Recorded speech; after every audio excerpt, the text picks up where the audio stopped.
Hello and welcome back to another episode of Heroes and Hijinks Season 2 of Trinkets and Trickery.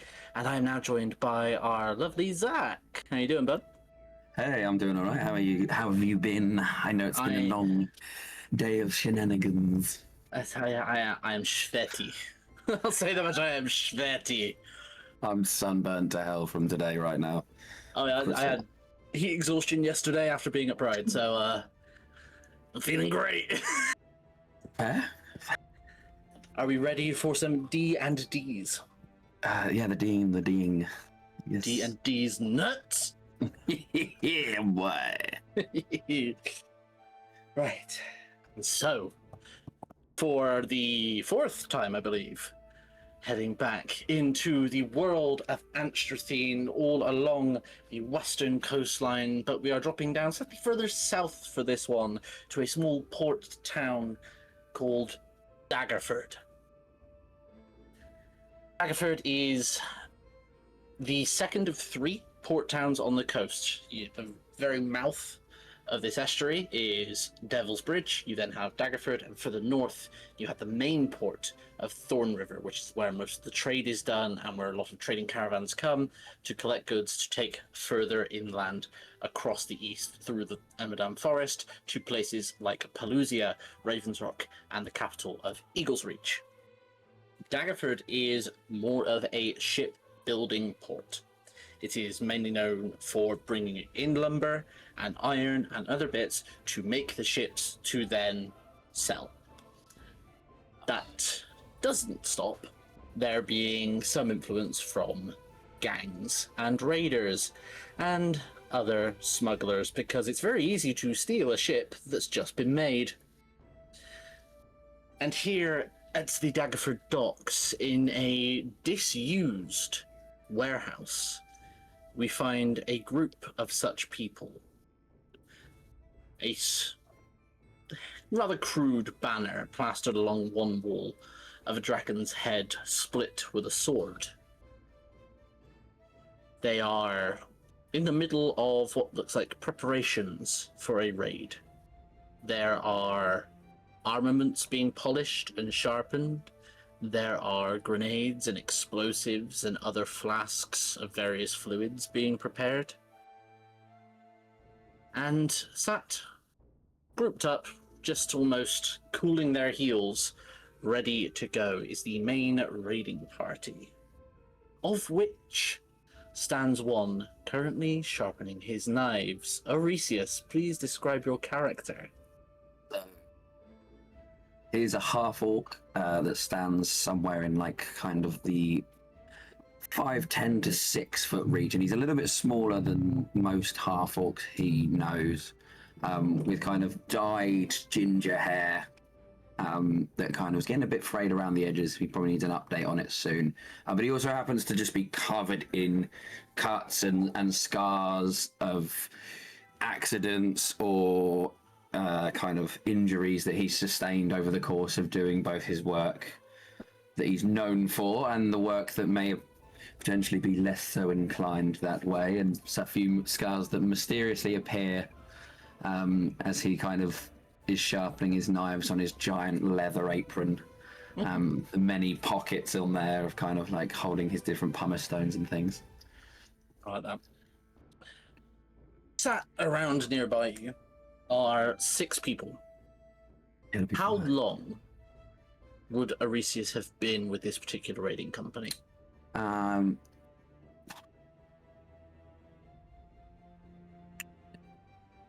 Let's say maybe a few weeks for this one. It's like kind of maybe a rumor of potentially something that's going to strike a little bit more money has intrigued him, and he's kind of been in cahoots for maybe a couple of weeks now, kind of discussing the details and meet-up points and things. Okay. So you very much kind of new blood. Very new blood. Aware of some people probably in name and things, but yeah, probably not too much about what they've been up to. So this group you are currently sat with would probably be the ones you were first introduced to, so you probably would know their names. Mm-hmm. So first, kind of immediately on your right, who is just kind of actively just doing produce flame and then closing it off and doing it again. And there's just a little glint of mischief in her eyes every time she sparks the flame. Her skin is that brown, like deep brown grey of basalt. And her eyes are the color of magma. This is Melani. She is a sorcerer that you know. She's very adept with magic. He's also got one hell of a temper. Quietly just knelt and almost meditating is a merfolk you know as Vidal. He has a trident splayed across his lap. He's got his hands crossed over it, and he's just very calmly taking measured breaths, keeping himself centered for whatever is to come. Next, you've got a Owlin who is fletching arrows. This is Koro. And much as you expect with his race, his head is on a swivel. So whenever he hears any random noise of something dropping or something changing, his head literally would turn 180 degrees. And back. Then in a push-up competition, you've got a human and a half-elf. Human is in black and grey monk's robes. This is Casey. And the half-elf in leathers with a belt of knives laid out next to him is Egan. Rounding out the group, sat at a table, patch over his eye from a incident of misadventure, shall we say, Sounds about right. a purple-skinned tiefling called Sarek, who is currently flipping a tarot deck between his fingers. Oh, that's so fucking cool.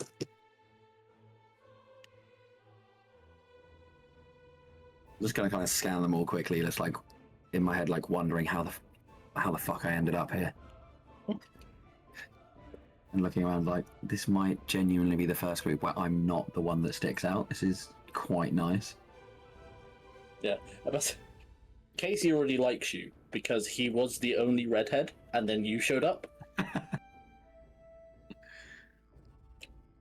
Yeah. As you are there sharpening knives, oh, that's good. Sarek just sees you kind of looking over everyone, and just goes, "Feeling good, kid?" Oh, fucking great, mate. Just getting ready, you know, fucking pre-ritual routine, push-up comp over there, nice to watch. Try not to get singed. You look nervous. Me? Nah, never fucking, no, fucking, and as he says that, I'll just accidentally nick his finger like, oh, fucking, no, not at all. Tell you what, how about I do your reading? A reading? Yeah. We got fucking books? No. Oh, wait, what? You read them? They can infer things about a person and predict their future, somewhat. It's a, art form. Yeah, fuck it. Life's a buffet. You gotta try every dish at least 3 times. Let's go. Good answer. Oh. Not a good start for you, kid. 3 of Swords. Usually denotes some sort of heartbreak, some sort of sorrow, some sort of grief. Something you haven't quite processed yet. Maybe there's secrets in your past you haven't told us about, Something that really cuts you to the quick, sharper than your knives. But now why would this be here? Let's see. Oh, 2 of Cups. A powerful bond. Some girlfriend you haven't told us about? Boyfriend? Hidden spouse? Fucking draw your next card. Fucking find out. Well, I'd say whatever is causing you this grief has something to do with that powerful bond. Now, how are you going to deal with this? Oh dear. Does it involve drinking? Nope. Wheel of Fortune, but drawn inverted. I hate to say it, kid, but that's not a good look. That's a sure sign that something has to change before anything gets better. Well, hopefully being with you is going to change that fortune, you know what I'm saying? Fucking nothing to worry about. The little pre-jitters out the way, nothing makes me feel more pumped up for a job than being told everything's about to go fucking tits up. Anyway. I mean, maybe it will, maybe it won't. You just have to wait and see. I don't know, but the girl with the fire there, looking pretty fucking ready. And she just like looks up at you and just goes, "Oh, you want some of this?" Buy me a drink first. Nah. You look like a cheap date. That's the fucking best kind. Why would you worry about that? Because cheap usually means bad and bad. He's just gonna go back to sharpening his knives. He's just got no response for that. So it's like, the moment she says that, all yours is like, wait. For I think group. I think I know what that second thing was about now, matey. Sarah looks at you, looks at her, and just goes, "I don't think so." One day I'll be one of the cool guys, won't I? Casey just pops up and just smacks you on the back, and it's like a. Thank you, Casey. As far as I'm concerned, you're already one of the cool ones. We got the best hair here. Ginger bros, eh? And you just hear Egan from the floor just go, "Yeah." You fucking jealous, mate. You know it. Get a room, you two. Could have had the fucking money. Speaking of money, so, what are we doing then, boys? At that point, Vidal opens his eyes and stands up and just kind of limbers out. The boss wants us on a raid. Very specific, I like it. And you just hear from behind you, "Son, you don't know the half of it." Behind you is a full-blooded orc. But with a curious addition. Rather than his left arm, he has an arcane prosthesis.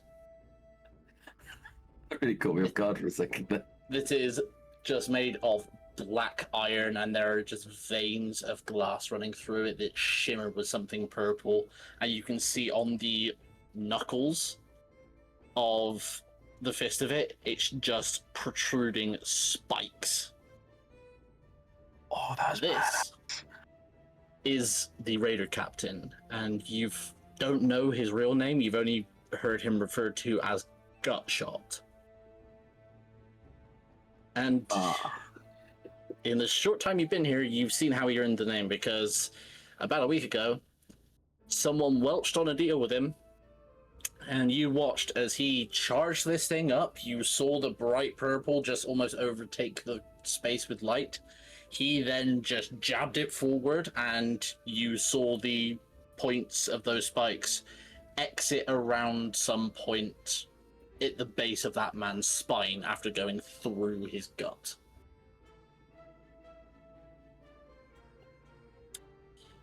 Oh, you're right, Gutty. How you doing, mate?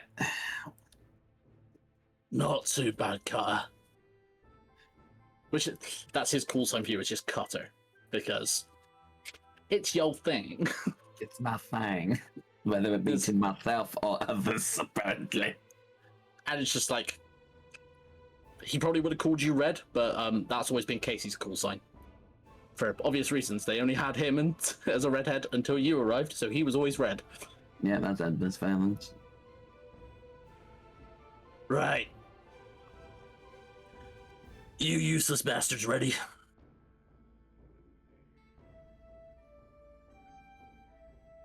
Yes, we're fucking going.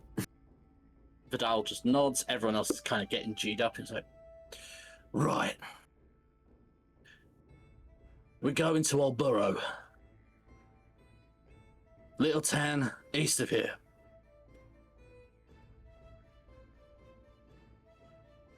Not much there, but they've got an Ethereum mine.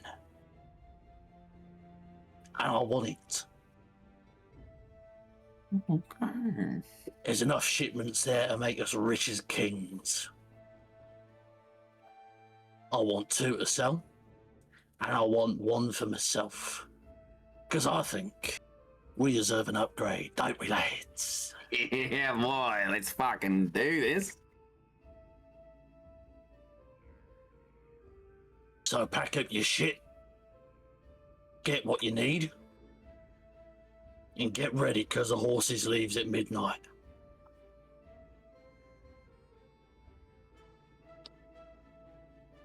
Melani doesn't need to be asked twice. She drags Vidal over to where all the blades have been sharpened and all the grenades and such have been laid out for them to pick from, and is already gleefully going through everything that looks like it might be explosive. Yep. Just fucking put my knives away and just kick back and watch them do their thing for a second. Yeah. Egan goes over to see if there's any new knives for him to pick out, because he just hoards them. Casey goes off to do his thing. He doesn't need anything. He is a weapon unto himself. And Karo is still busy fletching his arrows. He doesn't need any help either. So that leaves just you and Sarek. Do you usually grab anything, Sarek, or Oh, me no. I'm not heading out this time. I'm waiting here. The first shipment needs to be put immediately on a boat and heading out, because it's bought and paid for. So it's gonna be fucking hot topic. Should I grab some shit? That's up to you, kid. Probably worth it, right? Yeah, you know, I'm gonna go over and have a look. I'm gonna try and look specifically at things the others aren't looking at, though. Okay. What would you be looking for? I think just a general peruse of what may be helpful in this situation. Like, you've got a guy who's looking through knives, and then they're looking at explosives. So what else is available? So there's other potions and such that are there. Mm-hmm. Some are labeled as poisonous. Some are labeled as hazardous. And there's one that catches your eye that looks... It's in probably a small bottle, rather like this. Oh, nice. Oh, nice. And the liquid inside looks like wet cement and mercury. That kind of like mercurial kind of rotation, but kind of looks like it is also kind of slowly setting and then unsetting as it goes. Oh, that sounds fun. I'm gonna pick that up. Okay. And Melanie looks over and she goes, "You know what that is?" Do I know what it is? Come on, I have no idea. What is it? It's a powerful anti-magic potion. Does it have a name? I don't know. I just know what it does. An anti-magic potion sounds fucking great. I might take this with me. Don't worry, I won't get anywhere near you and your bombs. And Sarek just comes up behind you and goes, "Oh, there." Do you know what it is? It's a concoction of beholder blood and basilisk venom. So what I'm hearing is just don't accidentally drink it. Yeah, definitely don't do that. Fucking great. You pour it on something magical, nullifies it completely. Oh, now that I like the sound of. That's a bit of me. Just be careful with it. Of course, I'm always careful. I don't do like the Star-Lord thing where he like drops it and then like catches it again. Like, see, I fucking got it. Just make sure you don't have it out around the Ethereum. Got it? Noted. Puts it in like a better placed pocket to not fall out or like come undone. Is there any other things on the table that may catch my eye? Roll a perception. Oh my god, fire a roll.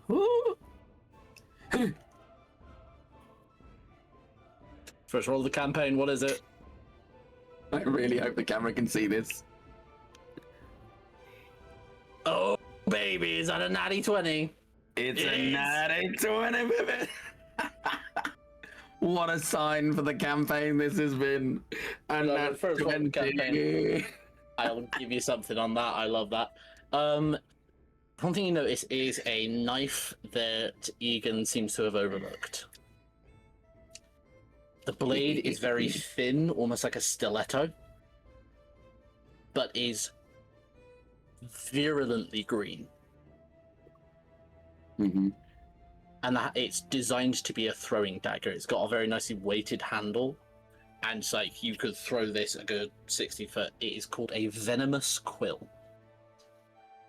So it is a +2 dagger, but when thrown, instead of doing the usual 1d4 of damage, it does 4d4 of poison. Holy fuck. Let me type that in first, quickly. Okay, so you've got your new little toy. It's venomous. Okay. Anything else, or you grabbed what you want for now? I'm not going to tempt fate. I'm just going to carry on and be like, Okay. I've got my little potion. I've got my throwing knife thing. It's going to be so fun. Okay. Once everyone has selected all the bits they want, you are able to load up into a pair of wagons and head out. It is a 3-day journey to get to Old Burrow. On the first day, can I get you to make me a perception check, please? Yes, of course. That isn't. Oh, yeah, I get to add stats now because I remember this is. Oh, I love this character. That is an 8. 8. Okay. The variation of rolls is unreal.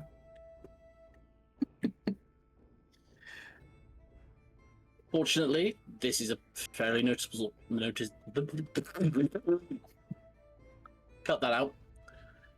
This is a fair. Fuck my life. Oh, I did too much talking earlier. It's been a long day, yeah? Yep. Reset. It's a fairly noticeable thing because it's so rare. And even with an 8, it's enough. So you just see the outline of what looks like a giant raven just speeding across the skyline. And it looks from the direction it's going, just heading directly westward, to be heading towards Thorn River. And I would say, considering the size, you would probably assume it's a dire raven, because for some reason, in all things fantasy, if it is a bigger version of a creature that already exists, it's dire. Danny, isn't it? Dad, fucking Danny. I will allow you, if you wish, to make a DC 15 history check. Oh, wait, no, I should be good at this.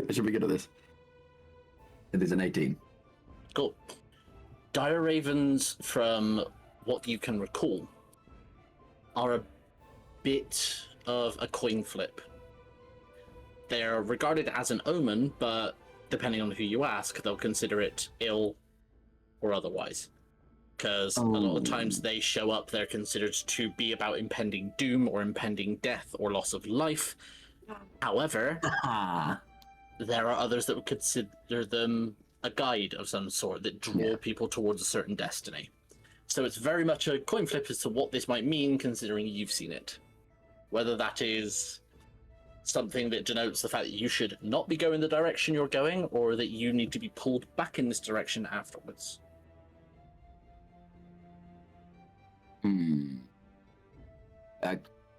Am I the only person that's seen this? If I look around, do the others look like they've seen it?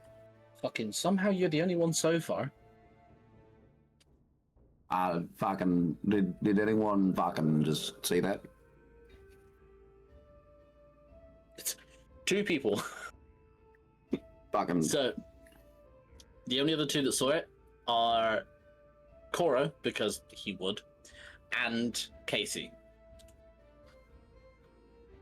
Fucking Mal, fucking Vinny, Gotti, fucking nothing. It's the Coro just like looks at it and just shrugs at you. And Casey just goes, I doubt anyone else noticed. And he just like looks around. A lot of them are asleep. You've been traveling since midnight. Well, excuse fucking me.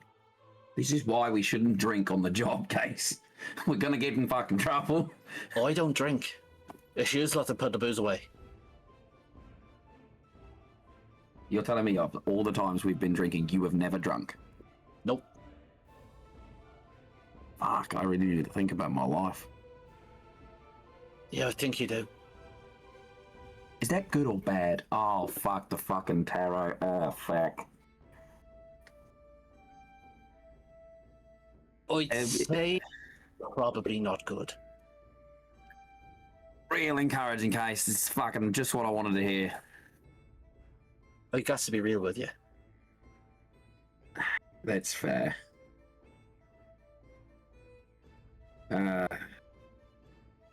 Well, it's gonna suck if Cora dies or something. Who knows? Because, like, Cora's at the front because he's driving alongside Gut, and all you just see is the head just slowly rotate back round to look at you with a frown. That's still fucking creepy. I love you, really. Please stop looking at me with your body facing the other way. And, like, just to creep you out more, he does the thing where the owl just, like, tilts his head completely upside down. Still weird. Case is just laughing at you.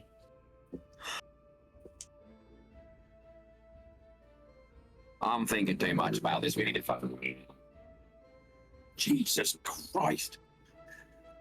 I'm thinking about this too much. I need to go to bed or something. And yet you can't even catch your Z's in the back of the wagon. It's just going to keep going.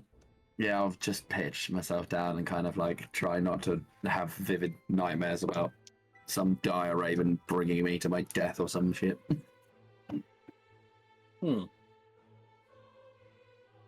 Yeah, edit that out. Edit it out. Don't let it happen. Oh, no. Roll me just a straight D20. Me and my big fucking mouth. Just how I like it. 10. Dead in the middle. Okay. It's not good sleep. You're on the move in a wagon, rocks and rolls over the uneven roads, but... Oh, fucking shoulder fuck. It is a mercifully dreamless sleep. I'll get... At some point, I'll fucking get you. You get to fucking get fucked. Okay, so first day passes uneventfully. Second day. Again, very uneventful. It's just the roads to Old Borough. It's very quiet because a lot of the traffic is usually going towards Thorn River because that is the major trade point.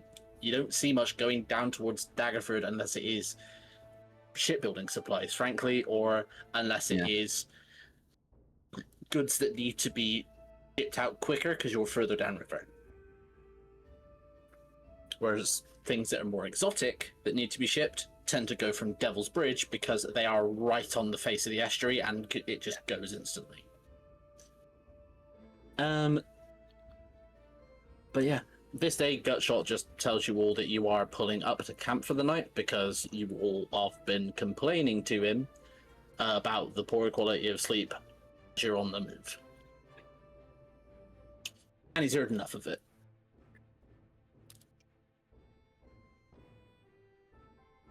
There's enough of you. He assigns you a watch each. Because with you there's 6 of you, and then him, and then someone has to go twice. The person you know wants to go twice is Cora. You have the second watch. So, Cora goes first. Nothing doing. It comes to your watch. Can I get you to make a perception check, please? Is that a 91? No, it's a 2. It's 1 better. With my +0 to perception, it's a 2. Ain't nothing. looking for a fucking dire raven. Yeah. Where the fuck are you? Yeah. It's the fucking birds. They're everywhere. The birds. Does Aresius have anything on him from home? I mean, his apron, his knives. I think he literally just has what he has from home, I guess. He's just kind of gone out like, not really thought about this. He's not really prepped himself in advance. He just kind of got up and went, yeah, fuck it, let's go. Would he have any keepsake he would have kept from his family? Obviously, this is just a group of people you've met up with in the last couple of weeks. Yeah, there would probably be maybe a little pendant or something that maybe he got when he was young, or that he's always had, and his family have just said it's just a family heirloom or something. I think with that being such a lower roll, I can kind of picture this is like the first trip out of Daggerford with this particular group. Mm. I could just pick, whilst you're looking for the Dire Raven, it's just kind of running a hand over the pendant and just almost like taking it out and looking at it and just kind of remembering the reasons you're doing this and the slightly awkward conversations that happened before you left. And you're so busy doing that Vidal comes up behind you, clamps a hand down on your shoulder to relieve you. Died inside a little bit, but I'll fucking tell me next time. And he just goes, pay attention. The birds, mate. Is it my turn to sleep? And he just slaps you in the back of the head and then takes up his watch. But you're on a traveled road just off to the side. There are horses and carts and a number of people with armaments. Not even the most stupid bandit crew would decide to tangle with you. All the watches pass without incident. On to the third day, the final day, and you notice Gutshot is taking his time. He is deliberately making it so that you come in once the sun is down. And as it does, as the sun falls away behind you, you can see Old Burrow hove into view. It's tiny. It's a village. It's got 20 buildings total.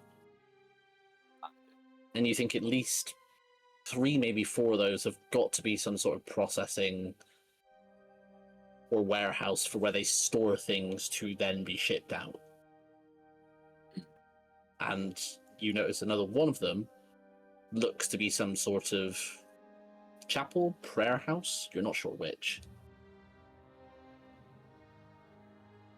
This place has a mine of a precious mineral. There's got to be fucking 5 people there, right? And a voice in the darkness just goes, more like 30. as a halfling approaches, just kind of spinning his own blade in his hand. He has got a black mohawk, he's got piercings in his ears and his eyebrow, and just all over him are tattoos of aboleths and dragon turtles. This is the man that bears the call sign that realistically you should have, but again, he was here first. This is Butcher. Fucking Jesus Christ, Butcher. Why do you always fucking do it to me? Oh, can I get a Okay, fucking heart condition? You don't pay attention, kid. That's all it is. Everyone with the fucking paying attention tonight. What the fuck? So 30 people. About that. He's got a shot, leans over and goes, "Any issues?" Nah. The old priest would have been one, but sorted that out. And the kid he used is a acolyte, whatever they call him. I ain't into religion. Sorted both of them, all clear. He just got shot and nods, like gives him a smile. Get on the wagon. Right, boys. Time for us to get to work. Hell yeah. Fucking. And so he like points first at Melani. Rager, you're with Thunder. And Thunder, he points at Vidal.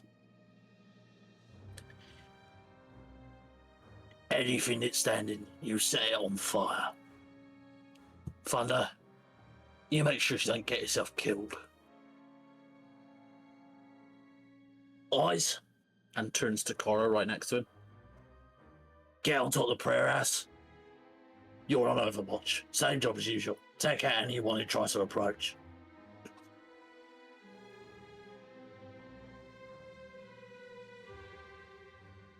Red, Lullaby, and just points at Casey and Egan. You're with me.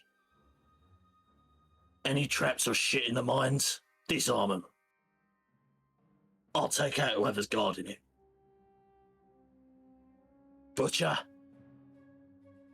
you and Cutter, you round up the stragglers. Anyone tries to escape, you cut them down. Sounds fucking good. Right, let's get to it. And everyone's rather gleefully going off and setting about their jobs in a way that is a little disconcerting. As you watch as immediately, you just see Melani pull out, just reaches down to the ground, pulls up just a javelin of magmatic rock, and hurls it at the nearest house, and you just watch it obliterate the front door, and just everything catches like tinder.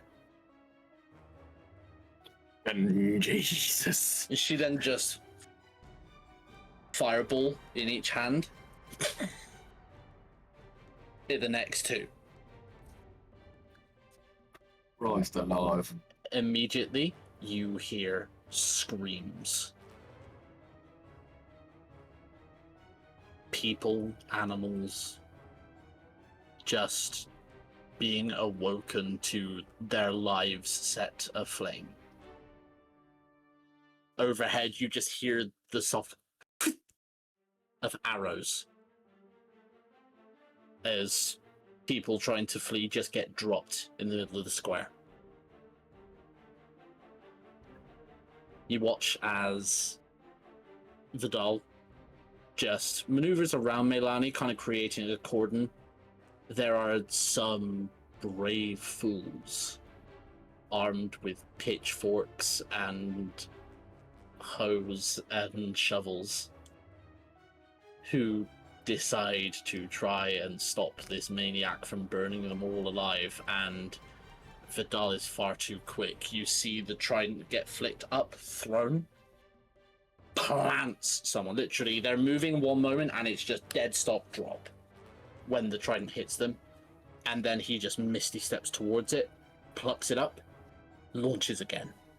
Oh. He is ruthlessly efficient, and if anyone gets close enough for him to punch them or hit them directly in melee, you just hear an almighty boom of thunder every time he does.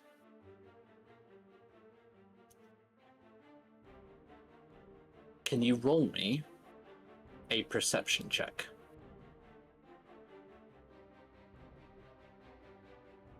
Nine. Okay. So, So bad at the perception rolls. okay. Can't wait for this to be the trope. You can hear somewhere off to your left the sound of someone struggling and screaming until you hear the and then the of someone having their throat cut open, and you can just hear Butcher cackling as he does it. This is a man who enjoys the work he does.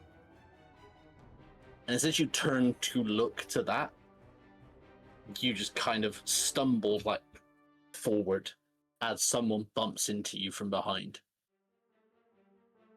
Fucking turn around.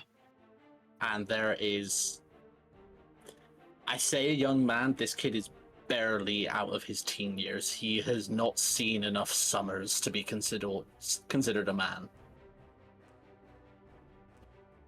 Oh God. Why would you do this? Over one shoulder, held tight, is his pack, and in one hand he has a sickle.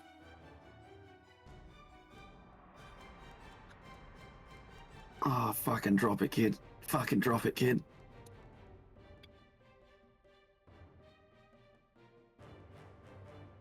What's your armor class? 16. He doesn't hit, but you just see the sickle just swiped like at your face. You fucking... I said fucking drop it, kid. You really don't want to fucking do this.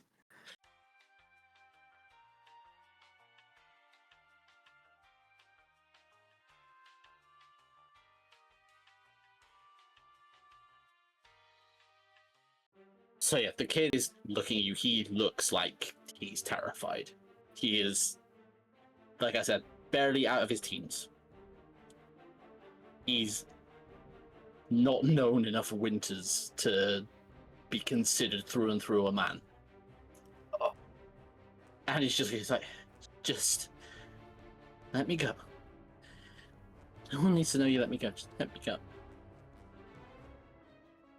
Gotta know, kid. Fucking... I'm gonna quickly check to see where Butcher is. Butcher is still honing his craft. Fucking get gone, go. I'm gonna, like, look for someone who's older. Someone, just anyone who is not a child. Unfortunately.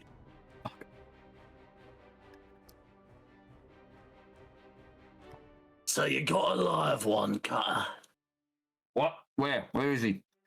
Gutshot is coming up to you. You're a new blood. Shot. Fucking guy, what? Where is he? Where is the fucking guy? Oh, it's like the kid is still in front of you. You only just turned to tell him to go as Gutshot was walking up to you. Gutshot, hi. Fucking... Just gonna grab the kid. Yep. He does make another swing at you. He misses. It was like a 5. I thought he'd fucking stop that. Fucking slap the scythe out of his hand. Okay. Got him, boss. Yeah, fucking, he's not going anywhere. Go on then. Show us how good you are. I want to see you take his life. You're one of the best with a blade I've seen, short of Butcher. In fact, if he hadn't been around, I'd have given you that nickname myself. Go on. Show off a bit. Carve him up.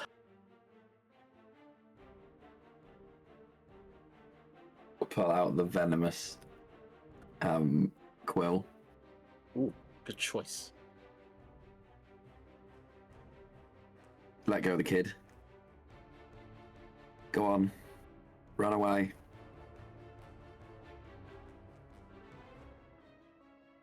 Gutshot is watching. He knows what that knife is, and he's grinning. And the kid, is he? Yeah, that's a 2. He is absolutely panicked enough to just run. So he does. Flick it across my apron a few times to sharpen it. Spin and launch the knife. Roll to hit, please. I'd be surprised if you missed, but we'll see. It's a +2, yeah? Yeah, it's a +2 dagger. So, is it based off of my dex, isn't it? As... thrown weapons, especially a light weapon, can either be strength or dex. It doesn't matter. They're both mid as hell. Would I be proficient with it by this point as well? It's a dagger. It's a simple weapon. You will be proficient with it. Okay. Just because I haven't plugged it all into my sheet properly yet. You're good. And as that was a +2 to hit as well. Yeah, you get an extra +2 from the weapon itself. Oh, fuck me. That's a 22. Nice. Yeah, this kid had an AC of 10, and you just sink it like right into the back of his neck. Roll me the damage. Oh, It thankfully won't take much. 4d4, right? It is. Oh, you poor, poor bastard. Why did I do this to you? That's such awkward dice to roll, aren't they? 4d4. They are. 3, 6, 10, 11 points of poison damage. +2 from the weapon, so that's 13. 13, yeah. Yep. Yeah, it is a one-shot kill. Gutshot looks a little disappointed. Just give it a minute. Give it a minute. Get it fucking, let me fucking warm up, man. Fucking, why would I want to fucking go nuts on a child, man? Fucking, come on. Fucking, I need a bit bigger challenge, you know? Blood is blood. No matter how you get it. Good True. shot, though. Thank you, boss. I'm gonna go over and pull the dagger out of his neck. And then just see the blood and like...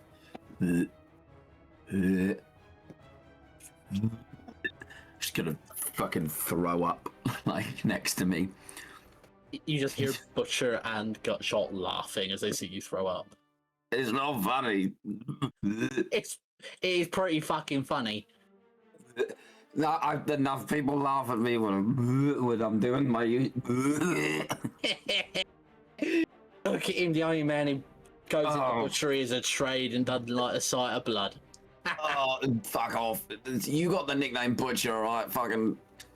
I'm surprised you haven't called me Eagle Eye. What you expect getting the name Cutter? You think folk don't bleed? Come off it. I'm aware of that. Is there anyone else running out? Koro's a very good shot. There are bodies that are piled up. Vidal's catching people. You watch as Meilani just grabs someone by the face and just burning hands.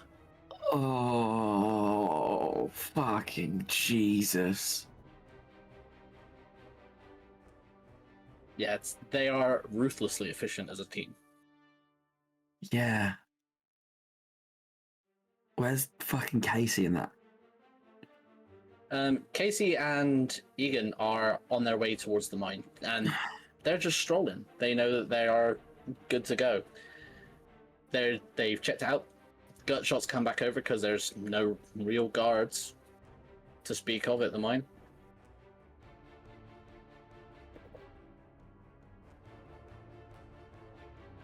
Oh, fucking one. Oh, Jesus, fucking... That was no fun. Oh, fucking damn. And then you just watch as Meilani just kind of spreads her hands and you just see multiple orbs of fire appear around them. And she just fires them all towards the prayer house, and you just watch as the stained glass explodes outwards as the whole thing just goes up in flame. As Koro just kind of like floats down to the ground and just kind of makes a sign at her as if to say, "What the fuck were you thinking? I was still stood on top of that." And she just looks and goes, "Move quicker."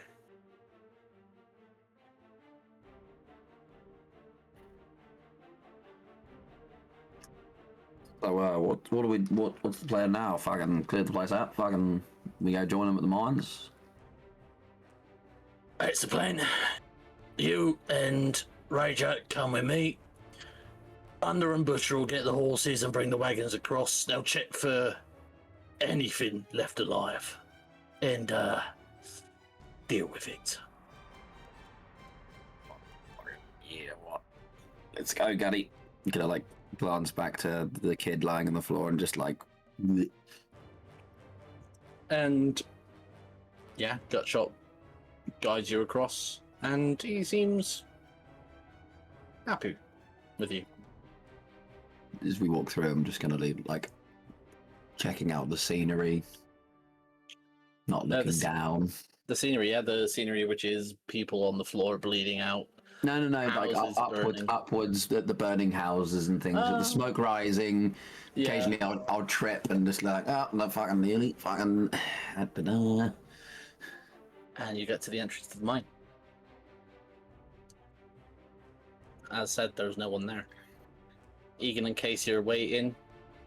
And Casey just turns. "There's no traps, boss. We're clear to go down." "Excellent news. Come on, let's be having it." As you duck below the earth, the tunnel curves and bears round and down until you come out into a cavern that is lit up in light blue. There are formations of these glowing crystals all around throughout the space. In some places, great stalagmites and stalactites jut out in pure glowing blue. This is all Ethereum. It is some of the richest deposit you have ever seen. You know it is used to make weapons, to make armors, make them magical.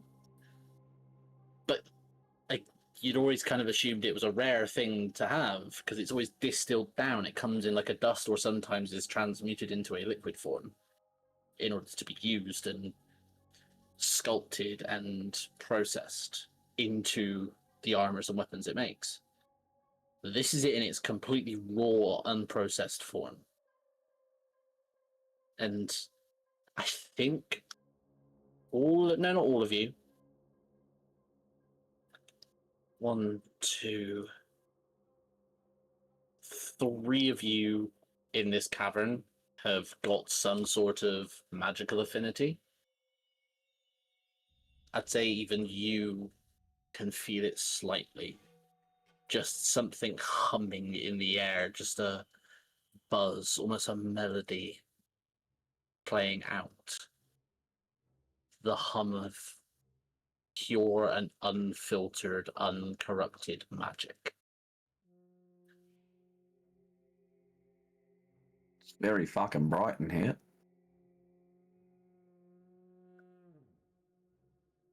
It'll feel even brighter when we turn all this blue to platinum. I like the sound of that. Fucking. Anyone got a pickaxe? He just looks at you like, "Are you fucking mad?" What?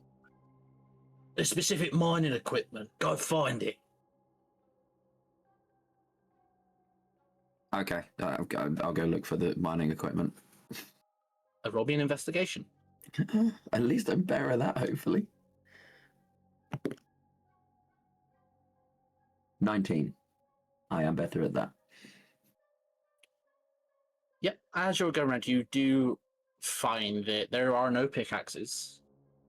There is no blasting equipment that you can see. There is just small hammers and chisels. This is clearly a process that is very delicate.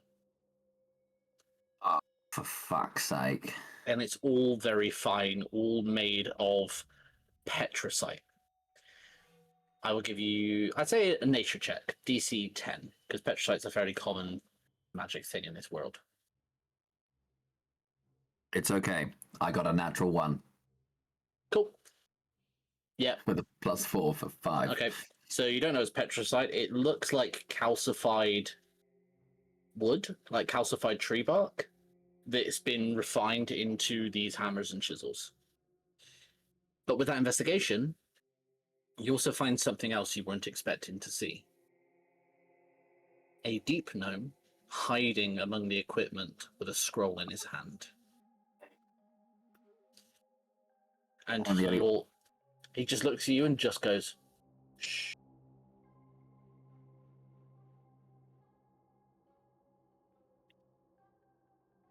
And then he'll use message. Do not tell them where I am.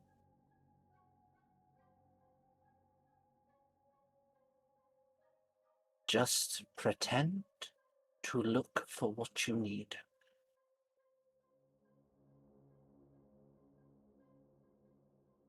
Gonna pick up some of the chisels, some of the hammers.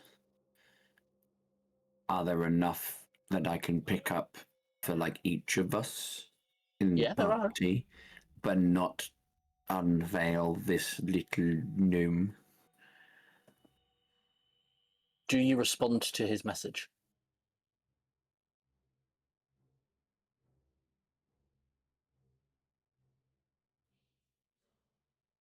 I will try. But you can do that if someone uses message cantrips. Message. No, I was in like that. This is the response. Is like I will try, but if one of them catches you, it's fucking donezo. Pick up chisels and things. Walk over. You need to leave.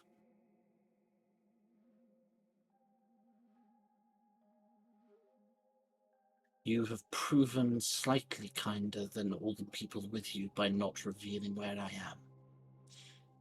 I will give you one chance to just leave this place.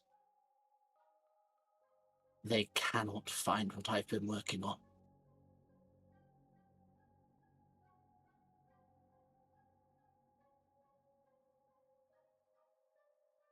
I'm going to put one set of chisel down again and walk over and be like, oh, here you go, fucking guys. There's one for each years and fucking the shit. I did also, I think, notice there's some just before we got in, so I'm just going to go grab them now as well so I can fucking come back and help. You know? Roll me a deception. Fuck. Please tell me I'm good at this. Oh no, this is going to be so bad. Okay. It's a 14 on the dice, so 15. That's somehow better than everyone else. The highest I rolled was a 9. Let's go! That was the most terrible, group rolling I've ever done. So you head back over, and the gnome is still grasping this scroll as if his life depends on it.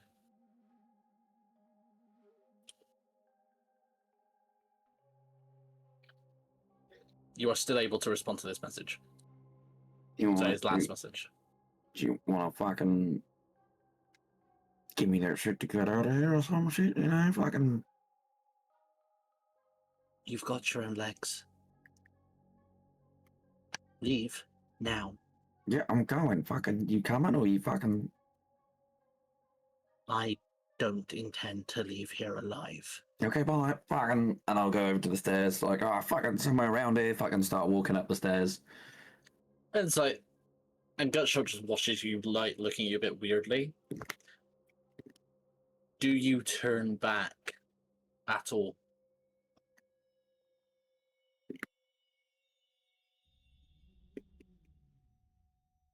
How far up the steps would I get before looking to turn back potentially?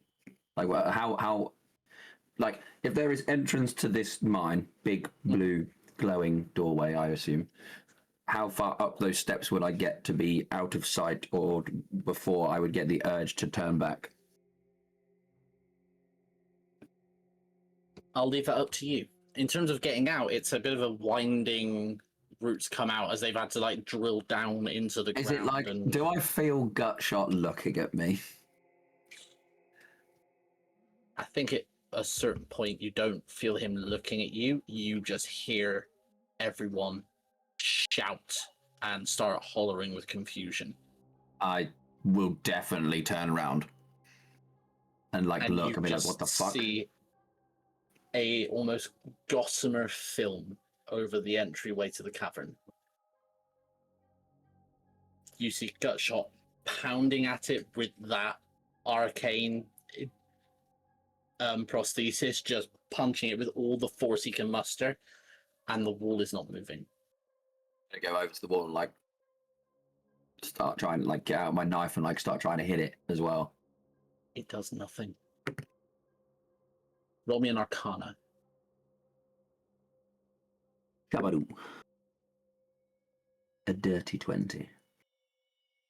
There's only one spell you have heard of that can do this, and it's a Wall of Force.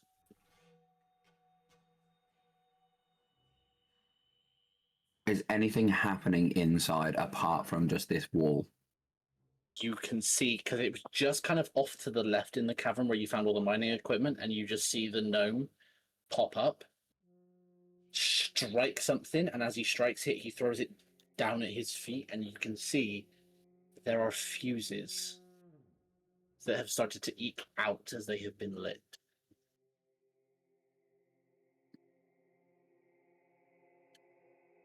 Melani is turning around and returning fire at him, like the others are scrambling to try and get away or get out. You have got 2 rounds worth of time to get out. Am I under the assumption that this is about to bring the whole mine down? A wall of force has been placed over the entryway so that no one can get out, and he's just lit fuses. I think without needing to make an insight check, that is a fairly safe assumption.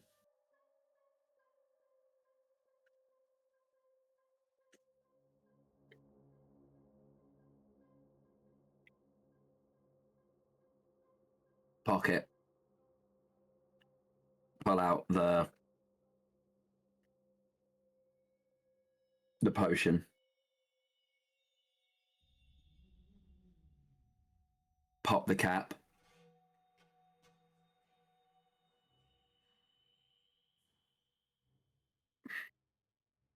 Who's the 2 outside? Butcher and Thunder. Boy's in there. My boy's in there. My redhead brother is in there though. Oh, but I really fucking hate the rest of them.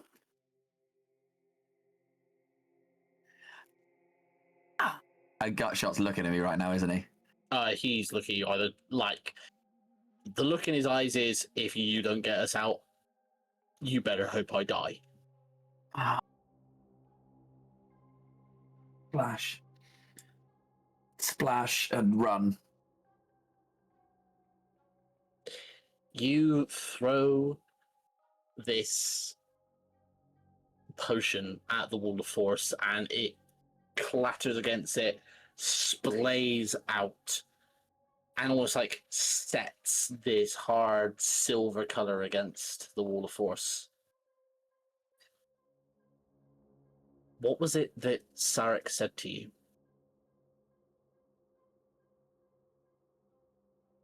Be careful about using it around the Ethereum. Oh no! Oh no! Not just be careful about using it around the Ethereum. He said it works if you pour it on any sort of magical object, that it will nullify the magic. This isn't an object. It's a spell. There's a brief flicker of hope as you see Casey at the barrier, seeing what you're doing, and it's that brief, foolhardy hope that everything's going to be all right, and then you just watch as the potion just slides down that wall of force, and all you are left with is the despair in Casey and Egan's eyes, and then the rage in Gutshots.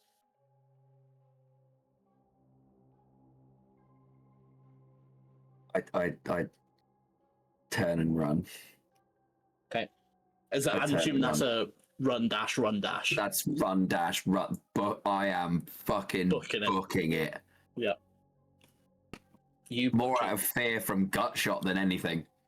You book it, and you get to kind of you can see night sky as you feel the boom from below. The ground, roll me a dexterity saving throw. The ground below you is violently shaking. That is a fucking 23. Okay, you're good. 17 on the dice. But this boom goes off and it shakes loose stone around you. You can hear the crashing of the ground around you. And just as the dust cloud of the explosion overtakes you to escape out of the mine entrance before you come walking out. Running, fucking diving, diving out. I am the best footballer who has ever earned a free kick on that. I am acting the fuck out of this dive. Okay, the referee is giving him a card. You turn into Harry Kane. I said what I said, and I'm not gonna fucking retract it. It was fine. It was fine. If it was messy, we would have got the free kick. So I dive out and immediately I'm like, we gotta fucking go. We gotta fucking go, Butcher. Unfortunately, they've just arrived with the carts to see you diving out of the cave entrance. Fuck off. With having heard and felt that explosion, and you're the only one that has surfaced.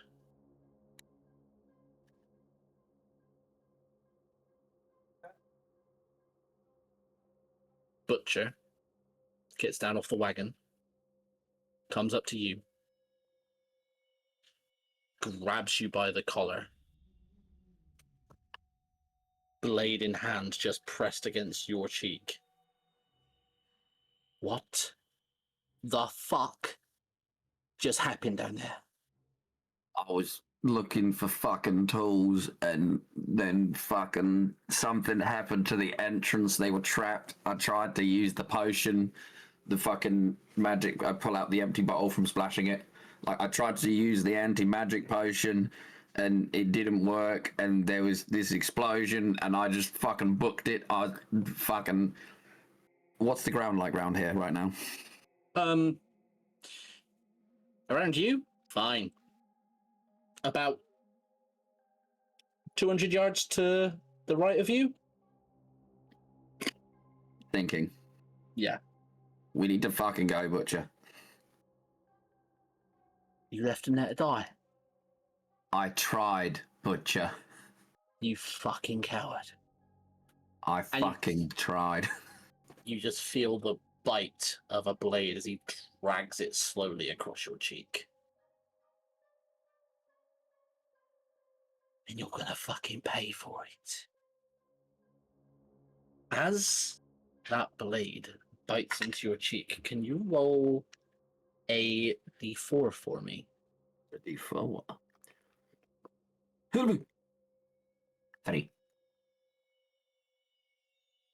You take 2 points of necrotic damage. Okay. But as that blade is drawn across your cheek, for this has only happened a handful of times since you have been doing this work, and you've never truly understood where it comes from. But as he does, something seems to ignite in your blood, and you can feel around your fingertips the crackle of lightning. Your Rite of the Storm is activated.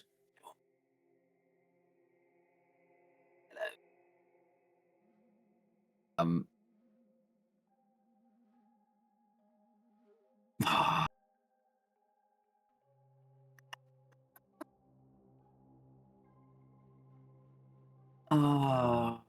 And with that, want to fucking do this? please, for the first time for you in this campaign, roll initiative. Come on, baby. That is terrible. Don't worry, I'm not much better. What did you get, bud? 10. That is one better than Butcher, and a whole lot better than Vidal. Because Butcher got a 9. On the dice, I rolled a 5 and a 4. Nice. I am. This is the most shithouse character ever. Right, let me have a look at all my stuff. That. Ooh. Yeah.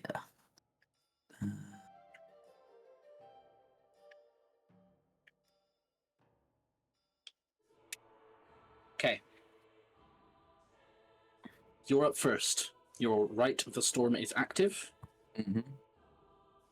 Just reading what it does. Oh, nice. Activate, and you can do that. Okay. And it is active, I can do that, and extra damage. Ooh! Yeah, I'm gonna draw my meat cleaver and my skinning knife, since he's right up in my face. Mm-hmm. It's fucking... Oh, the cleaver and just go, the fucking irony of this. I'm just gonna fucking swing batter. Okay, swing, batter, swing. Token. Oh, I love it when that happens. That is a 25 with my cleaver. Oh, that's a hit. Yeah. And then skinning knife will be a natural 1. Okay, so the cleaver at least hits. Yep. So I've got fucking, is that 1d6 with plus that motherfucker? Wee. And then my right dice, I think, is a d6 at this level. A d4. Is it No, D4? you are d6. Yeah. Yeah. Okay, so that will be. I should really roll one, then the other, shouldn't I? Weapon damage will be 5 slashing. Plus your modifiers. Yeah, that's with my modifier. Oh, is that it? Okay, sorry. Yeah, it's just a simple +3 for me, so that's just a 2 on the dice. Yes, 5 slashing damage with 6 of my 6 right damage, which I think is necrotic, isn't it? Storm is lightning. Lightning, yes, 6 lightning. Anything else for your turn? He is up in my grill right now. He is, yes. And luckily, I think Silent and Swift, yeah, that allows me to, as a bonus action, disengage. Because he activated my right, didn't he? So, here's the thing. When you make a weapon attack, I think you're at the level now where you can make 2 attacks as an action, yeah? Yes. That has to be with the same weapon. And then if you're in 2-weapon fighting, you can use the offhand as a bonus action attack. Oh, so I get 2 goes with the cleaver. You do, yes. Oh, so I thought it was just cleaver and knife. So I can't disengage. The cleaver. You can if you want, but you can. So I can say, like, we'll say retroactively that was 2 attacks with the cleaver. You would still be able to attack with that paring knife, or you could do the disengage option. Yeah. Well, we committed to full swing, so now I know that offhand is different. Yeah, and we'll then completely ignore my plan and just swing with the offhanded knife anyway. Because why not? And you've got 2 weapon fighting as well, don't you? Yes, yeah. Yeah. So that is a 18 on the dice. Oh, sorry, 18 total, sorry. Not on the dice. And that is a d4. That is 4 points of slashing damage. Oh, no, 7 with the +3. And then my right damage makes it another 2 with the lightning. Zappy, zappy. Okie dokie. You do still have the option to move away if you want, but it will provoke an attack of opportunity. Yeah, no, I'm gonna. This guy's pissed me off. This guy's pissed me off. I'm nuking this guy. I'll show mercy maybe for the other one. And he just looks at you and goes, that's how you want to play, is it? And you see him pull a karambit off of his belt. And then from behind, he pulls his blade. It is obsidian black with several jagged barbs and serrations on it. It looks like a thing of evil. How do you spell And karamba? Trust karambit. I need to know what this looks like. You know those blades you can kind of hold in your hand and it's like a claw that sticks out the bottom? Oh, that fucking thing. Yeah, this guy's a dick. I fucking hate this guy. So, does a 21 hit? Yes. Does a 16 hit? Yes. And for his 2 weapon fighting, does a 15 hit? No. So 16 is meets the beats. Unfortunately, Yes, the 16 is karambit is the offhand. You're getting hit with the really nasty looking knife, which is about to be very painful. All in a day's work for me. Chumba one more time, baby. Let's go. I don't have enough d4s for this yet. Let me get in the bag. What? Why am I... This character's gonna have so many d4s with that fucking toxic knife. It's time to roll the dice I've used the least. So, that is 4. No, sorry, not 4. 5 piercing. Mm-hmm. 1 poison. Mm-hmm. 3 necrotic. Huh? 2 acid on the first hit. Oh my! On the first hit. Yep. You hit you twice. No. No. This weapon, so you know, is called the Murderous Cut. I'm fucking robbing this guy. The second hit, that is 7 piercing damage. 2 necrotic. Another 1 poison. And 1 cold. Is that all you got? As he's like, you hit him twice, and then he just like brings his knife up at me. It's like 1 slash across, and then another one straight back down, almost creating like a fucking arrow point across your chest. And he goes for like your jugular with the karambit, but it like, barely misses. Blades of glory. Can shave the hair off.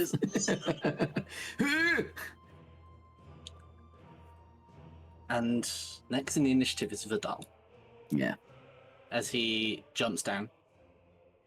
And he's just going to point at you. And just go, tell me true. Did you try and save their lives? Yes, I fucking did. Look at the potion bottle, the empty potion bottle on the floor. He just nods. And you see as he just hits the trident up and launches. And it slams into Butcher's shoulder. Dealing... It's a good 10 points of thingy damage, piercing. And 7 cold.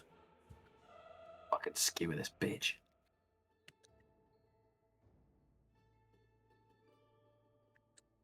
And then you watch as he, with his last use of it, Misty steps directly towards him and grabs the trident and twists it as he yanks it out.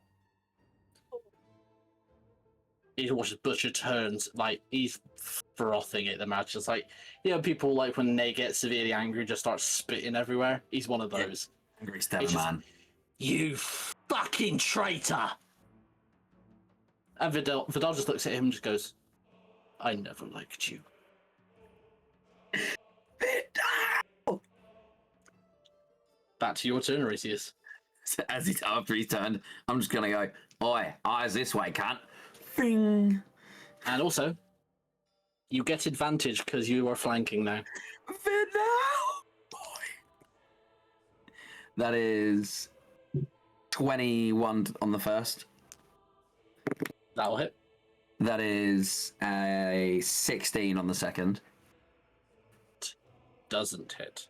Okay, that's fine. Full send. And with the scalping knife, oh my... Holy shit. What? My luck is... I am a lucky man. Not always good luck. I have rolled with advantage and hit 2 natural ones.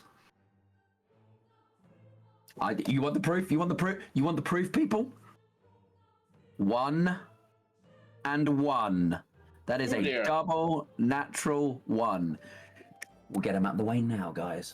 I fear that I have to be an asshole. Absolutely fine. Because you've done that with advantage. Yeah, oh yeah. It's, like I said, I am lucky. It's not always good luck. So, you hit with the first 2, yeah? Oh no, you hit with one of them. You didn't hit with the second. The first, and then I've missed the seconds. So it's cleaver, and then miss cleaver, and then whatever's gonna accidentally garrote myself with my skinning knife, apparently. We'll do the skinning knife first, before we roll damage for the cleaver. Oh, you fuck. And you, like, go in with that attack, and as you go in, you just see him, quick as anything, flick his blade up and almost parry it down. Mm-hmm. And as he parries it down, you just hear a tink as the blade snaps. No! My skinning knife! Fuck! Oh, I want this fucking cleaver to have some venom with it. Come on, alright. But you do still have Venomous Quill.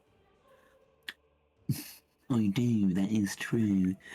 Cleaver damage is... Oh, fucking, of course you get a roll of 1 on the fucking damage as well. 4 slashing damage with 5 lightning.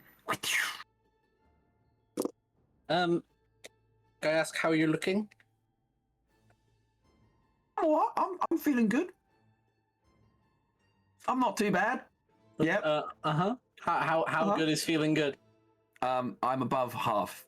I'm above half. Oh, you're still above half, so we're not. Yeah, I'm still above. No. We're not in shitting ourselves territory just yet. Yeah, we're not in a. Unlike our original one shot that we did to meet everyone, where I just suffered because I decided to, apparently take on one person this time instead of my other plan. I'm doing a lot better. Good. Okay. Next in your is Butcher.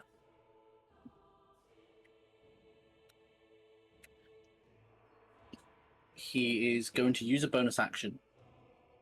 And you see as he does, he kind of just spins the karambit on his little finger, and it spins so fast you lose track of the blade. And as it generates a spin, you can almost see... You know how a black hole is usually portrayed, where it's just darkness within, but there's that one rim of light around going, almost like an eclipse? Yeah.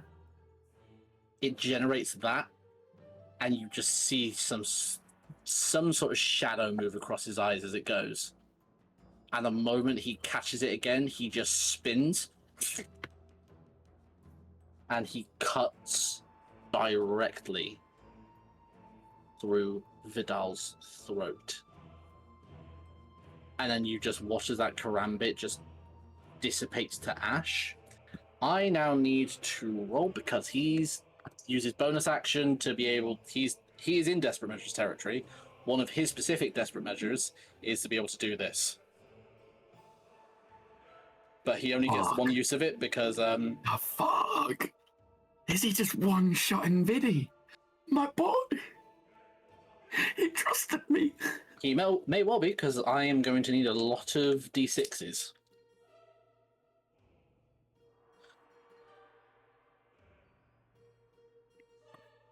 And for our audience, if you hadn't already guessed, this is not a level-scaled world. They will face enemies that are fucking horrifying and very difficult to fight sometimes. This just happens to be one of them. But be thankful it wasn't Gutshot. I will guarantee that I will roll double nat ones when the party definitely don't need it.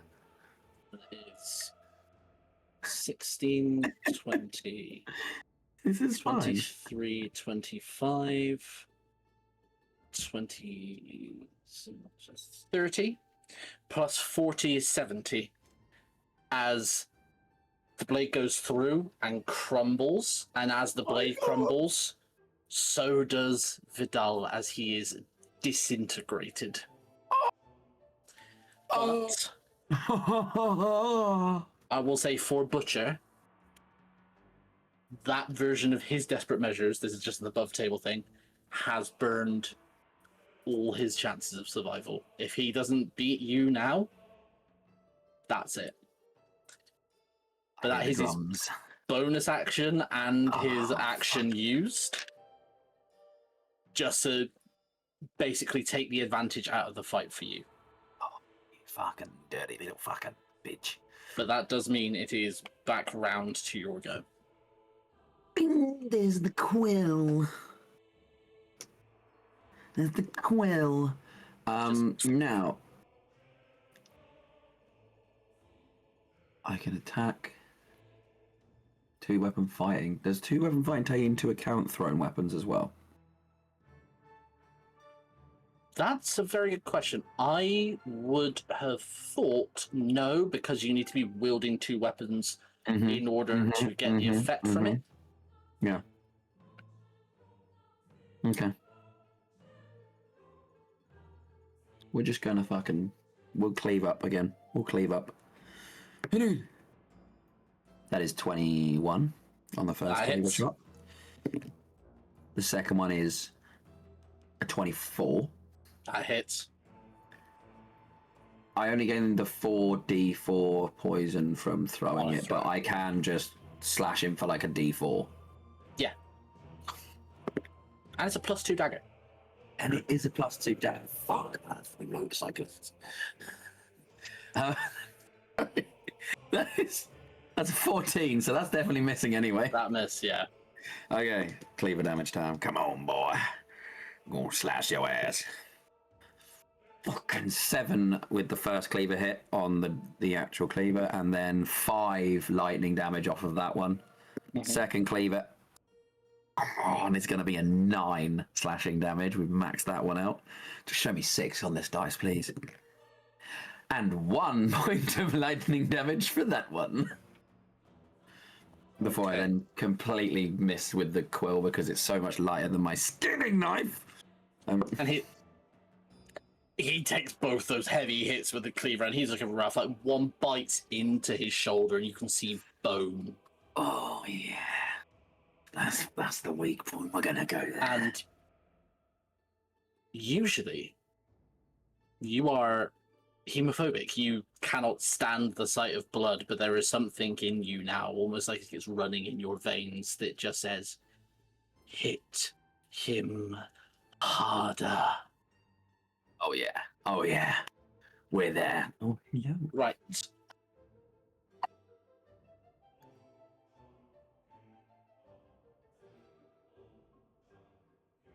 He's gonna miss with a 14. Unfortunately, the other roll was a crit. Yeah, come on. So that is... Give it to me. 7 piercing. Okay, so just fucking do my live updates. No, sorry, that's 7 plus another 3, so 10 piercing. And then 4 each of the poison, necrotic, and cold. Is So also 7. There's 7 or 10 each. No, so 10 piercing, 4 cold, 4 necrotic, 4 poison. So another 12 off of that. Yeah. Okay, we felt that one a bit more. So, judging from that, we are in desperate measures territory. We're below half now. We're not down there, but we're okay. I need to end this quicker. So, as things are, he has used all his desperate measures to dispatch Vidal. You still have all of your desperate measures. So what is desperate measures? So desperate measures is a thing that I have picked up from the Imperious Brennan Lee Mulligan. Thank you very much for this, Brennan. Where basically, if you are bloodied, you may use desperate measures on your turn. You check off a death saving throw preemptively to gain extra abilities. Ooh. So the 3 main ones are if you check off one of them, you can dash or disengage as a free action. If you check off 2, your next attack that hits will deal the maximum amount of damage possible. And 3 is you can regain a spell slot of up to 5th level if you're a spellcaster. Or, if you're not a spellcaster and you're just martial, your next attack will be done... No, sorry, not next attack. Your next saving throw is made with advantage. Okay. Because that could be the thing that prevents you from automatically dying. Yeah. So during my turn, I could use that by ticking off death. And I'm assuming that if I got to death saves, those would already count as fails? Exactly. Oh, we are so... It's going to be a short campaign for me, probably, because that's going to be way too tempting. Well, I put the temptation there because... The temptation is there. I've said it before in the one-shot, and I've said it in a couple of these other one-to-ones, where damage is damage. So, we're at a position where Butcher is looking all the worse for wear. Oh, I'm going ham. I'm not desperate measuring this. I want to do this with my... I want to do it with my blood, sweat, and hard work. Okay. We're swing battering. Okay, go for it. And I am targeting that crevice that has opened up on him, and I'm just going to unleash hell. So, thing to note. Are you declaring that as a specific intent? So you want to target a very specific area? Oh. So that crevice, yeah? Yeah. This is something I've been doing in the others. I will increase the difficulty that you need to overcome with the roll. Okay. For this, with that wound already made, if you are targeting the same area, you are going to need 20 to hit. Okay. If you do that, I will give you double damage. So minimum of 20 to hit on that one, but I get double damage. So has to be a 20, and if it's 20 or above, the damage will be doubled. Okay. The first one is definitely not hitting. It's like a 14 or some shit. So that won't hit. Second one is where we come in for it, and you hit 14 on the dice plus 6 for... Okay. Hold it and double it.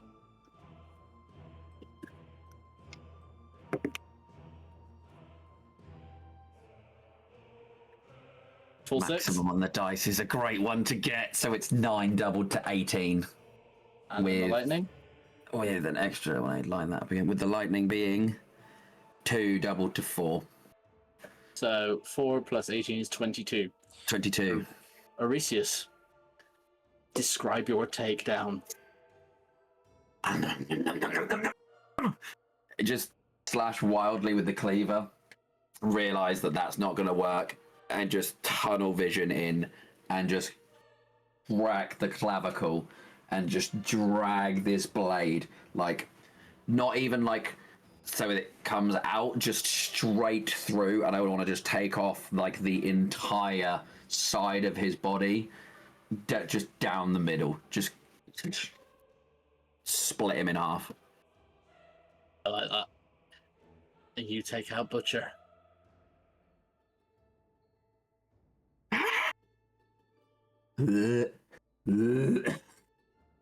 As that almost like battle trance that you were in fades, you realize there is blood, and you are quite wounded. I'll just throw up on like part of Butcher, and then like look around for that fucking knife that he had, and just be like, "Fuck!" Oh, it's there. Pick that up, like, it's like pick up a bit of cloth that's like not bloodied, and just like wipe the handle and stuff at least to get it off, and just pop that in my apron quickly, going like, "Fucking dick." I'm gonna turn around and look. I yearn for the mines. Look to the mines, or what was the mines, I presume. It is a pit. Do I see anything down there? Even like just a body part sticking out? You see somewhere down there, amongst the dust and detritus and slight blue glow, 3 things. You say ginger hair, I swear to fuck. We'll make it 2 things. You call me out on that. We'll make it 2 things. The almost like the elbow of that black iron prosthesis that Gutshot had, the pink glow slowly starting to dim. Sorry, purple glow. Yeah. Pink, purple. The other thing you see is just a hand sticking out. And somewhere in the back of your mind,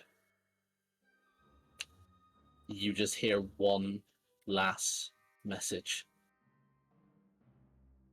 that just says, "Don't forget what you did here."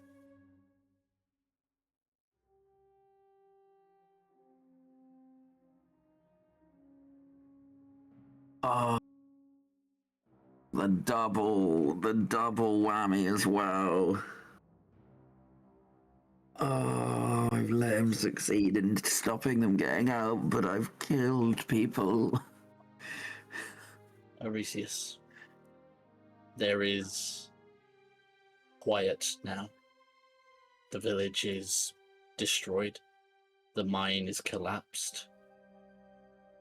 The entire crew you were with can only be presumed to be dead. What is there left for you now in Daggerford if you return without them? You'll be returning without the shipment that was promised. You'll be returning without the boss and the rest of the crew. What would they assume of you, being the only survivor? And the newest recruit to boot.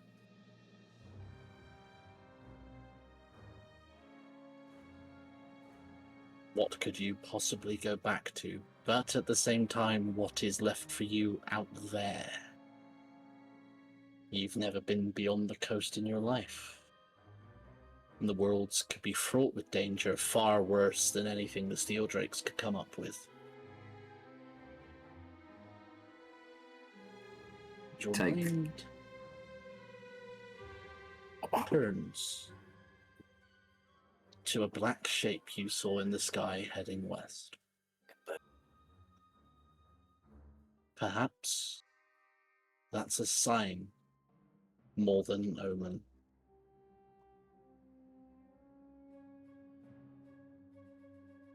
Think about this for a second. I take out the dagger that I just got off of Butcher. Bishop. Fucking.